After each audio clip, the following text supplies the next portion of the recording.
मांजरी परिसरातील एका 16 वर्षीय अल्पवयीन मुलीने आणि तिच्या 23 वर्षीय प्रियकराने विषारी औषध प्राशन करून आत्महत्या केली। घरच्यांचा प्रेमसंबंधास विरोध असल्याच्या कारणातून त्यांनी आत्महत्या केल्याचे पोलिसांच्या प्राथमिक तपासात पुढे आले आहे। शुक्रवार दिनांक 11 दुपारी 12:30च्या सुमारास दोघांचे मृतदेह खडकवासला धरणाच्या पाणलोट क्षेत्र परिसरातील झाडीत मिळून आले।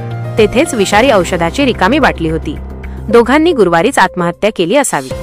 याबाबत उत्तमनगर पोलीस ठाण्यात अकस्मात मृत्यूची नोंद करण्यात आल्याचे वरिष्ठ पोलीस निरीक्षक मोहन खंदारे यांनी सांगितले।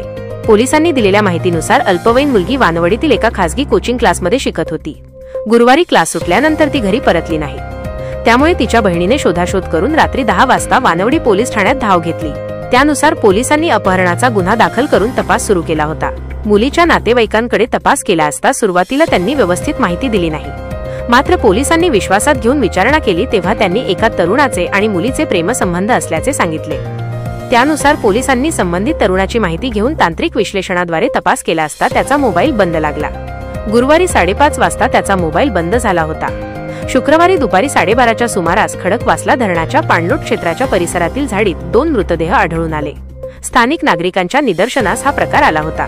त्यांनी तत्काळ उत्तमनगर पोलिसांना ही माहिती दिली। त्यानुसार वरिष्ठ पोलीस निरीक्षक मोहन खंदारे यांनी घटनास्थळी धाव घेतली। उत्तमनगर पोलिसांनी दोघांची ओळख पटविण्याचे काम सुरू केले असता त्यातील एक मृतदेह वानवडी पोलीस ठाण्यात अपहरणाचा गुन्हा दाखल असलेल्या अल्पवयीन मुलीचा असल्याचे समोर आले। त्यानंतर पोलिसांनी तिच्यासोबत आत्महत्या करणाऱ्या तरुणाची देखील ओळख पटवली। घटनास्थळी पोलिसांना दोघांनी प्राशन केलेल्या विषारी औषधाची बाटली मिळून आली आहे। याबाबत अकस्मात मृत्यूची नोंद करून दोघांचे मृतदेह शवविच्छेदनासाठी ससून रुग्णालयात पाठवून देण्यात आले होते।